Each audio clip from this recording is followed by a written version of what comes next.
¿Cómo están? Aquí estamos con contenido y les hemos traído un invitado muy especial. Alguien que ha sido un líder con pasión, motivación y que ha movido las estructuras hacia lugares impensados. Les voy a dejar con ustedes y en esta conversación con Chris Bannister. Thank you, Bracey. I'm now all set for Con Contenido, so looking forward to the discussion.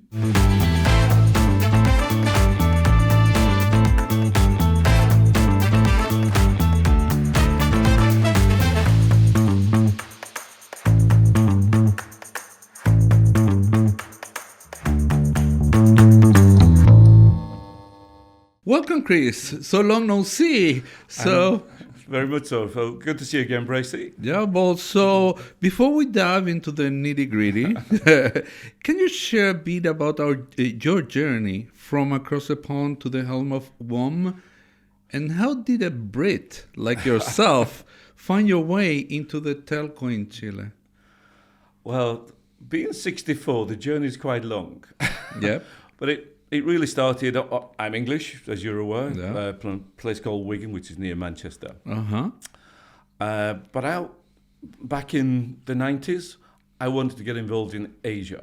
Okay. And I was working for Motorola at the time in England. Very visionary in that time. Yeah, I just had this view that it was going to take off and it was exciting. Mm-hmm. So I remember saying to a company called Cable and Wireless, who I was working with, saying, if there's any jobs going in Asia, I'd like to get involved.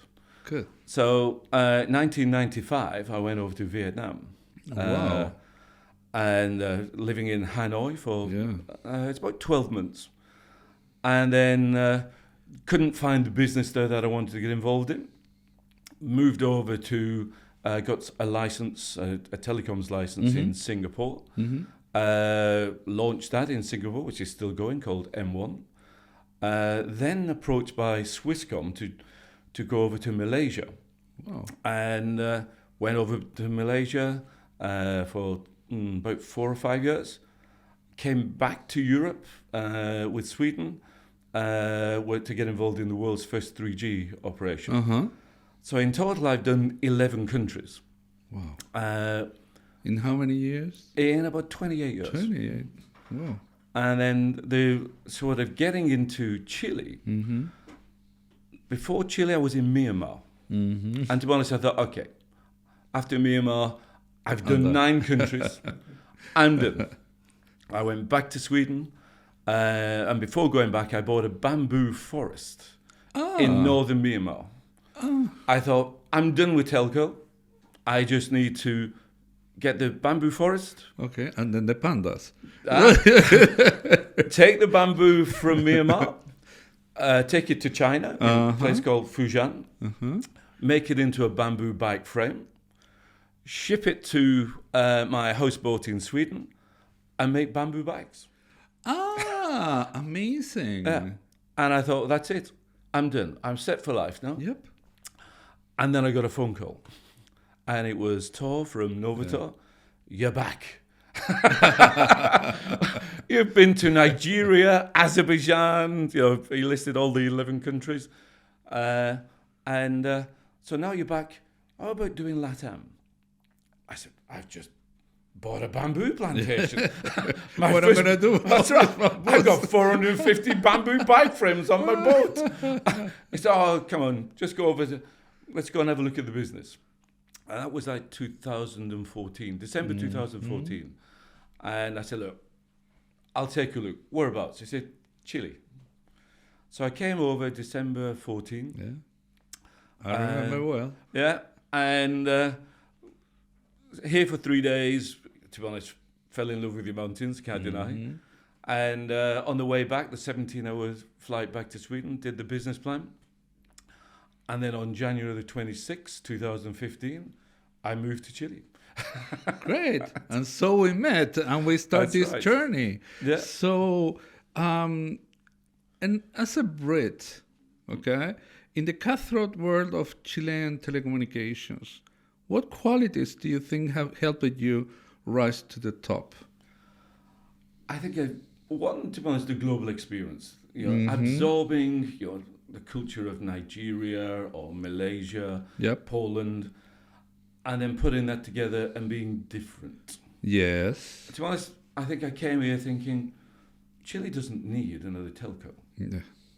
What it needs is a company that people want to belong to, whether as employees or as customers, and to get involved with that type of company to change Chile. And we approached it from that. We just happened to be a telecoms company. Yeah. And any British sensibilities or culture quirks that have shaped your leadership style? Turning up on time. Don't blame on me. I know. That's why I'm asking you. And I have my ancestors from Britain too, but I'm always late. I remember when I first, again, going back 8-9 years now, I remember I'd been here a couple of days, or been in the office a couple of days. It was like 6 o'clock at night. I remember thinking, what time do we leave the office? Yeah. They were there till 6:30, 7 o'clock. And I went to Sandra, the HR director. I said, what time do we actually finish? Oh, 6, officially 6. Why?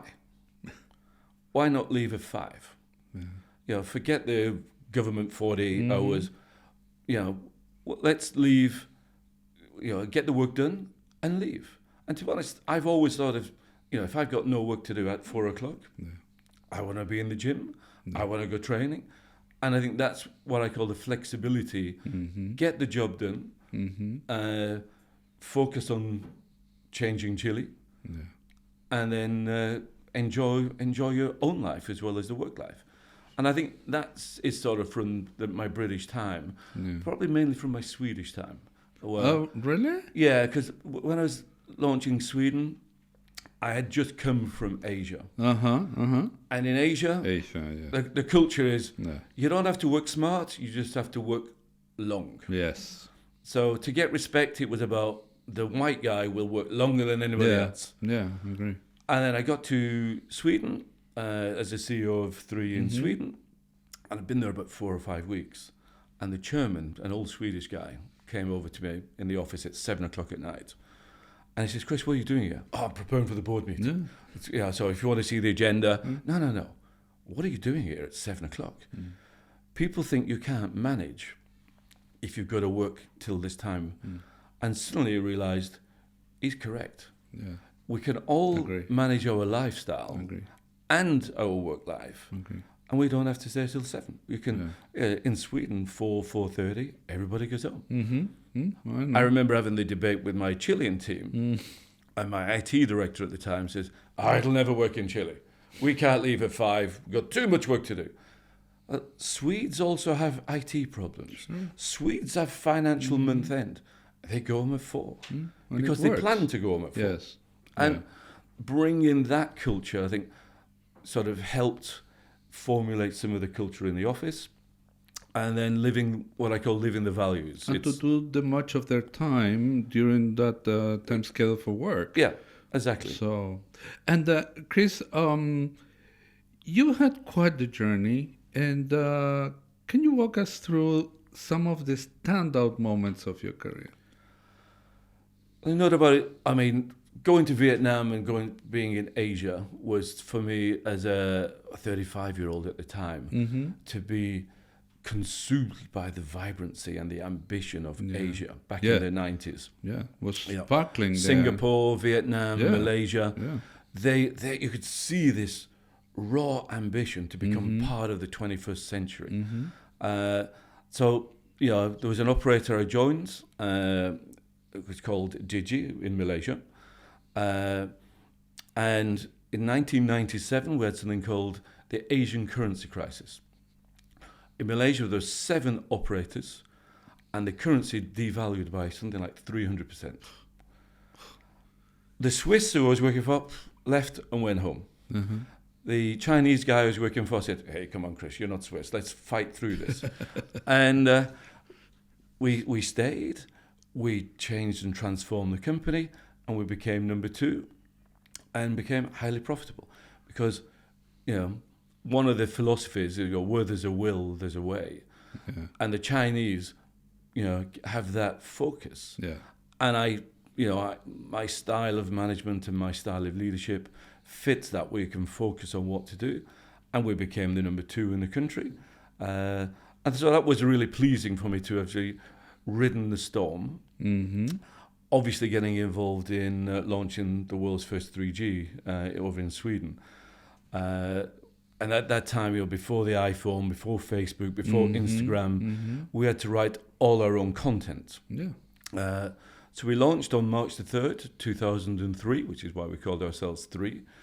And I've got to say, it took 2 to 3 years for it to really come off. But what you see today, the titans of social media, started from then. Yeah. And at the time, I think I had 85 people writing content and how to download music. Right. And then the iPhone came along and Yeah. suddenly everybody was doing it, which is great. And what about WOM? Do you think it's one of your standouts? Yeah, I do. Because, again, Compares to the other ones? Yeah, I think, to be honest, as a brand and what we achieved, Uh-huh. and I don't just mean going from a startup company to reaching number 2. From scratch zero. Yeah. But I actually mean the profile that the brand has got through about 20 million Chileans. We came here not just to be a telco, as I said earlier, Yeah, sure. but we actually, I think we were probably the first company that showed 2 football men kissing each other. Yeah. Which for me, coming from Sweden, was normal. But normal. in Chile, oh my goodness. Yes. And Yes. so we talked about social justice, we talked about social change way before it became popular. And very frontal Yeah, and honest. that's right. To actually, and I think that's where a brand, and you and I have talked quite a few times over the years, a brand should make people think. Yeah. It should make people talk and engage. Yes. And most of your viewers might not know, but WOM stands for word of mouth. Yeah. And it's about setting the agenda so that people can talk about it. Oh, and we happen to be a telephone company as well. And that was what we set out to achieve, all those years ago, 9 years ago. Yeah. I think when you plan to do something, it doesn't always work out. We planned to do that, and it worked. And even now, I walk in the streets and people respect what we've done for society. Yeah. And that's really pleasing. Yeah. And how much of your improntos, motivation and passion, really was key for this brand? I obviously got heavily involved myself. I shouldn't really become the poster child, but the TO1 phenomenon. Yes, the TO1. Sort of Actually, took you a life became of a its own. brand on yourself. Yes, But, you were a brand. Yeah, that sort of started because I think my lifestyle as a CEO is classed as a little bit different. The TO1 phenomenon started with I go to work on the metro. Yeah. So people would say, I think that's the guy who was on the adverts for WOM. So take a photo and then they put traveling the metro with TO1 and suddenly it took off. Yeah. And also you decided to have the headquarters not on the usual business place, but you have it in a very central location where everyone could arrive by subway, bike, etc. Well, again, that was one of the changes that, I arrived. We bought this company called Nextel, which was it'd been going for like 10 years, but not made any breakthrough. But it had the right spectrum, which you need for a telco. Yeah. Strangely, when I arrived, 80 or 90 of the decision makers are in a really nice office called El Plomo. Yes, El Plomo. And the other 600 people are in Yungay in Rosas, where all the operation work. And you're thinking, how can decision makers and doers, for want of a better word, be in different buildings? So within a week, I closed the El Plomo office down. Good. Much to the consternation of all the directors. Think, oh my goodness, how does this work? But that brought us together. Yeah. I didn't have an office. I just sat at a desk. Great. So that we could then communicate and you effectively. Always driving a bike, so always in your bike. So so leading a telco company ain't for the faint of heart. Let's say. What are some of the toughest challenges you face along the way? And how did you navigate? I mean, you've always got the toughest challenges always really involve people. When you see people struggling to adopt to the values of the company, Yeah.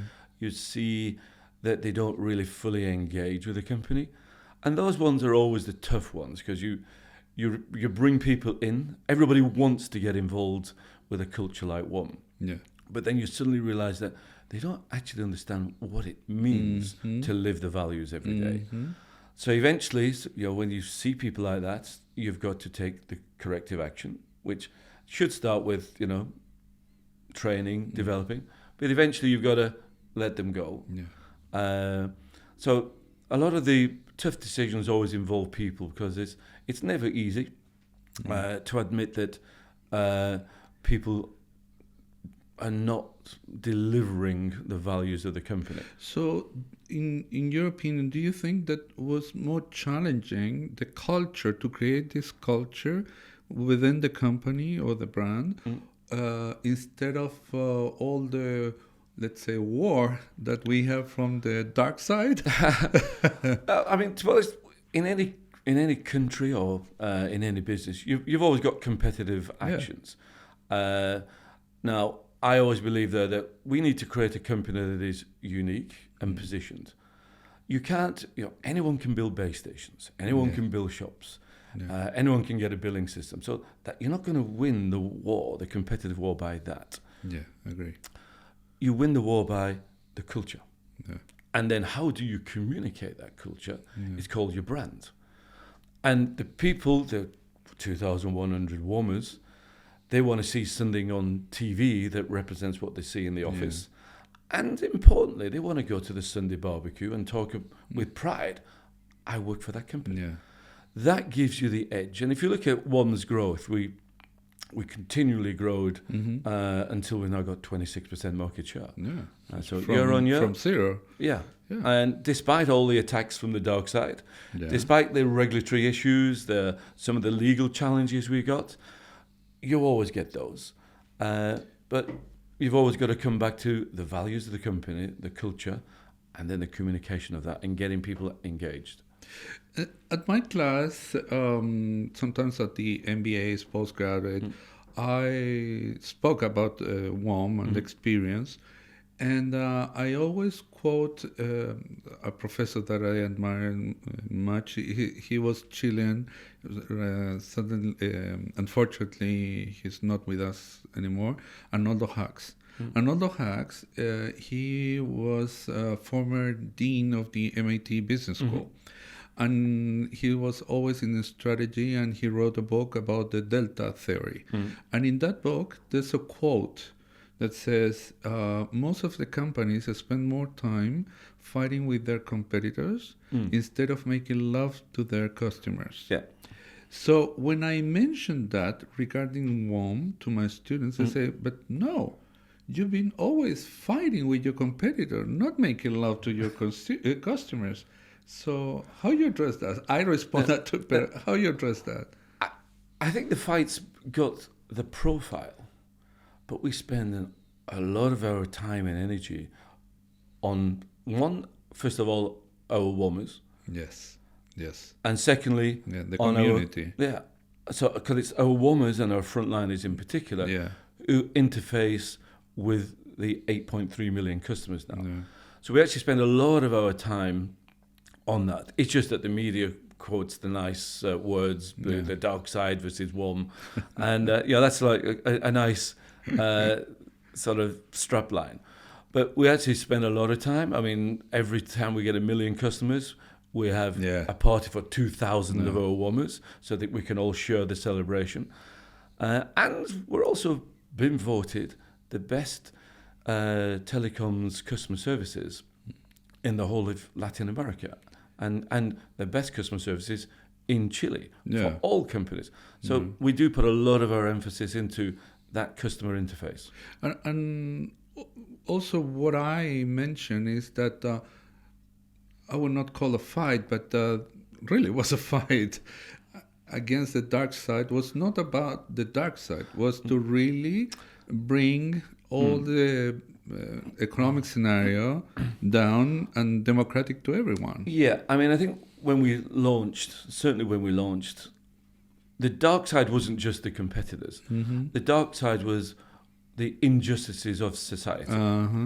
So I can't deny one of our themes, which the brand portrayed very well, was to show where either politicians or business leaders were doing wrong for the citizens of Chile.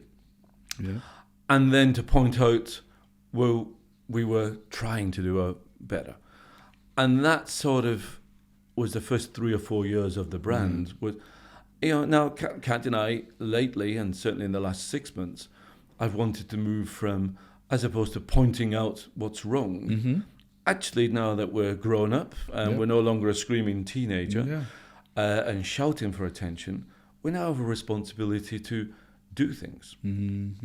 So moving now, hopefully, and it will continue even though I've stepped away, that the brand now starts to become a brand of purpose, not just pointing out what's wrong, but doing stuff that's right. And we started that with connecting the unconnected, providing laptops which have been refurbished to protect the environment, and those things where you can do as a telco, and it's what society should expect from big business. Right. Great. So, and continue with this. Talking about this idea of being with a purpose, do you think today this position was the one that really make the brand strongest, or taking you to having some issues that today we're dealing with, the company is dealing with? No, I think I'd like to separate the operational success of WOM, 0 to 8.3 million customers, 26%, and the financial structure. So I think in terms of the operational success, the sense of purpose, the sense of engagement of my staff, the sense of engagement that the brand communicates makes us very powerful within the telecoms and within the Chilean society. And I think the sense of purpose shines through and makes people, my own staff in particular, feel good about that. And if your staff feel good, they can portray that to the 20 million. But do you think that remain, because you have a great challenge, because it was, we are now here in Chile, and now the next step, Colombia. So you were called to open Colombia, and this is something we always discuss in brands. How relevant is when you have such a strong character and personality as a brand? You are a brand. Steve Jobs was a brand, and so on. But when you're a one-man show, what happened when you leave? And that sense of culture, passion, etc., was it there still? It had changed, which is why I got asked to come back. I mean, there's no doubt about the 4.5 years that I stepped away.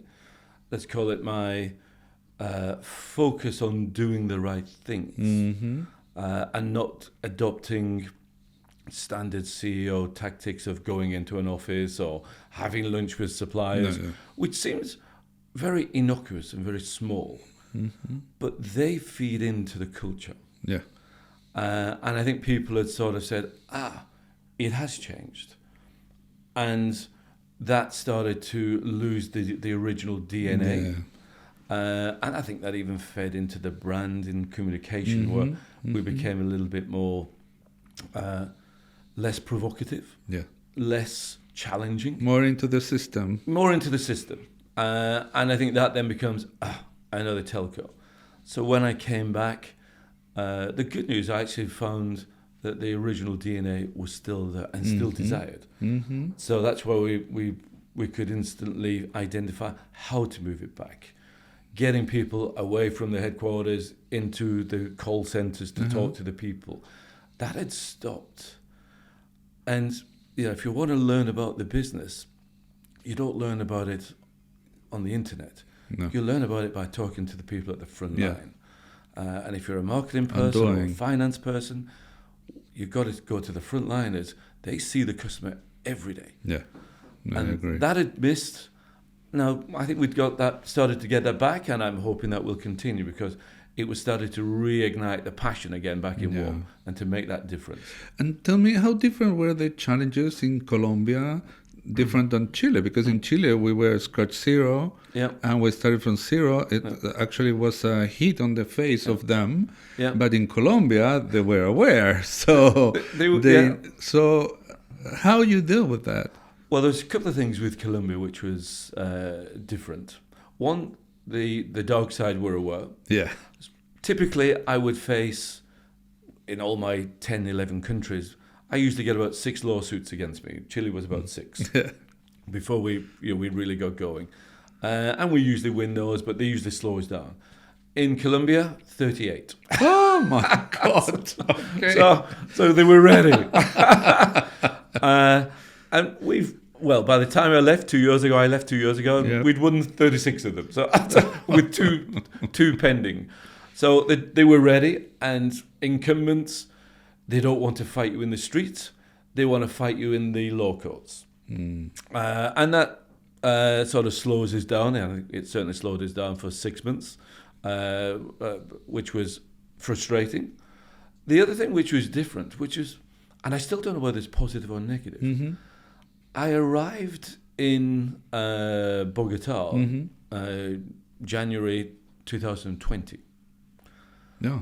By March 2015, Bogota was in quarantine, or Colombia was in quarantine. The airport had stopped. And I remember thinking, I've recruited 12 people. I know I need at least 500. I know I need to build base stations, and I know I need to build shops. And I thought, how do I do this? And surprisingly, you can do it on Zoom. I never thought I could learn. Well, and if I'm truthful, you could do it better on Zoom because the great news is telco is an emergency service. Yeah. Therefore, we could go out on the streets because we're emergent. There is no traffic. So your people can drive around. You can build base stations because you don't have to handle all the traffic of Bogota and Medellin and Cali. And then, of course, the shopping malls were desperate for companies to invest in shops, office space. So it actually, for the first 12 months, I was in quarantine, a 1-bedroom apartment in Bogota. And by the time I came out by the September, I'd recruited 600 people, built 100 shops, and built something like 600 base stations. And then I left, I think it was like September the 13th. Wow. I went to see, I got a plane to Medellin to see my people who I'd only ever met on Zoom before. And it was my birthday, so we all celebrated my birthday. And do you think that because always there's this talking related to brands that want to go abroad, and sometimes they have such a culture that perhaps in other countries, do you think that the same culture of WOM was the one for Colombia, or did you? We tried other ones. Tweak a little bit. Yeah, we tried other ones, as you know, in Chile, we actually, their favorite was going to be Play, the one I launched in Poland. Yeah. But it didn't work, and you guys came up with the concept of WOM, not just the brand or even the word, but the concept. So when we went to Colombia, we thought, okay, do we just cut and paste? Now, not only the competition were aware of it, but actually the Chilean WOM phenomena had also spread throughout LATAM. Yeah. And therefore Bloomberg, that's everywhere. Right. And you've also got this strange where satellite TV would still show some of the WOM ads in Colombia. Yeah. And so when we came up with other alternatives, everyone said, well, what's wrong with WOM? And it was executed a little bit differently. I think it's fair to say that maybe it helped in Chile that we had some, I don't know if you probably do remember it, 2015. positive for the brand. We had collusion. Yeah, well, we had political misogynist. That's right. Against women. And we had all these Yeah. topics on the agenda which Yeah. fitted the WOM brand. Yeah. We weren't quite that lucky in Colombia. No, and I think also the people probably were more traditional in Colombia. Mm-hmm. You know, they were not quite as embracing. So it took a little bit more time. Why are you talking about LGBT? Why are you talking about inequality? We know we're unequal. Yeah, but you shouldn't be. Yeah. There should be more equality. Yeah. And it was where I think Chileans challenged more. All Chileans. Mm-hmm. I think Colombia was at a stage where society wasn't actually challenging it. So we altered the brand a little bit, but it still cut through, and we still came through with, you know, the value for money and social purpose, which was quite strong. So, WOM has been through some ups and downs, as you mentioned. You announced your departure in LinkedIn. Had you shed some light on this transition period and what's next for you?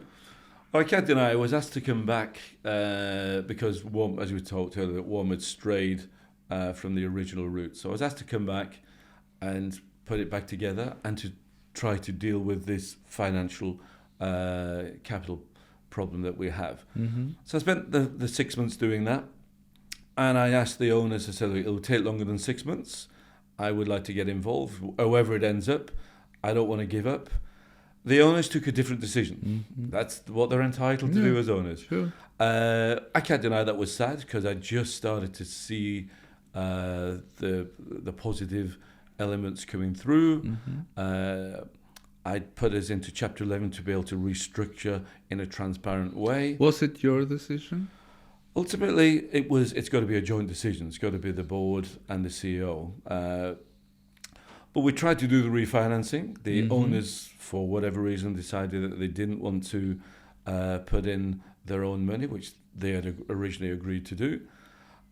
So that left us with very few alternatives. So the most obvious way of dealing with that was to say, okay, operationally we're strong. Finance. Capital structure were weak. How do I buy time to do that? And how do I let the bondholders and the shareholders talk with time to put that right? And then get enough money where I also raised the $210 million to be able to continue to stabilize WOM and to continue growing whilst it's in Chapter 11. And which elements do you think took this brand that you explain us so well, that was always up, highlighting, related to people, to having these financial issues? I mean, I think the financial issues, I think you've got to go back 2 to 3 years when the shareholders raised bonds in the market. No, okay. And we've all forgotten, or shareholders tend to forget, those bonds have to be paid back at some time. Yeah. And gone are the days when the free money tree would just throw out money. When you borrow money, it comes at quite a high interest fee this time. Then it's made worse by the fact that the peso has gone down. Mm-hmm. So that became more of a challenge. Hindsight's a wonderful thing. You could argue should have borrowed the money over a longer period of time where the interest rates are lower, the peso is higher. You can't always get those decisions right, and that's where we ended up with the decision that we took last week. I was amazed of your post recently, the last post that you made in LinkedIn about that book and the quote that you get from the book. Yeah, the man in the arena. Yes. Yeah. Can you talk a little bit about that? Because I found so interesting your thoughts on it. Yeah, I mean, when you're the leader, it's actually quite lonely. I think a lot of people think, oh, it must be great. You've got, you do podcasts, you do interviews. But it's actually quite lonely. Mm-hmm. And you do have to take some tough decisions, people decisions like we talked about earlier, financial decisions. And you can't get too close to your staff because you have to treat them with respect, but if they don't live the values, you've got to remove them. So it's a lonely post. So you do feel like the person in the arena, the gladiator, who is taking the blows. And you got all these people, shareholders, bondholders, sometimes media specialists, shouting advice at you. But you're the guy in the arena. You're the guy taking the punches. You're the only person that can actually orchestrate the ship. And that's why that quote means so much to me. You ignore the people shouting abuse at you.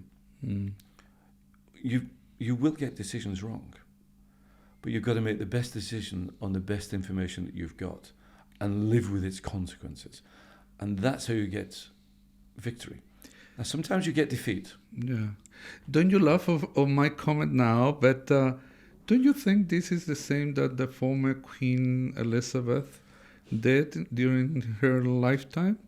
Yeah, I mean, she was alone. Absolutely. She was alone. I mean, you've got to look at that as an individual, not necessarily royalty as an institution. Yeah. But the Queen, she was alone. Yeah. And she was, she made some tough decisions with her children in particular. And everyone has an opinion. Yeah. But no one, when you're in that position, knows how you would react. Yeah. And she always reacted with dignity, with respect. Absolutely. And I think with a sense of her values. Yeah. And to a certain extent, on a lesser note, I think that's what I did last week. And I think that's what's great from her, because in Britain, even if you're not a monarchist, everyone respected her.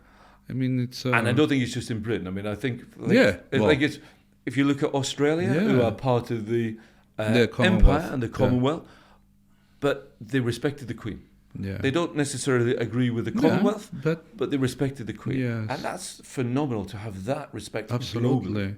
Yeah. Absolutely. So you have these both sides of, as you mentioned, when you have to do the tough job, you do it. And when you have to be the soft one, you do it. That's right. Yeah. So, Chris, just to finish, which thoughts or thinkings you would like to share, or something that I didn't ask with our audience? As well as I think I'm a big believer for the young leaders out there, or the guys stepping out onto brand building. Yeah. Always be consistent and live your values. You don't get swayed because it's the wrong time or even the wrong financial cycle. I've learned in my 30 years of work, or my 64 years of life, always be consistent, live the values, look yourself in the mirror every day and think, I made the right decisions yesterday, and smile. And true to yourself. Look at you. I would love to be in your shape. And also get to the gym. So thank you very much, Chris, for your time. This was an amazing talk, and I hope to have you soon. Okay. And thank you lots, Bracey. Thank you. Thank you very much indeed. Take care. And keep the passion. Keep the passion. Yeah.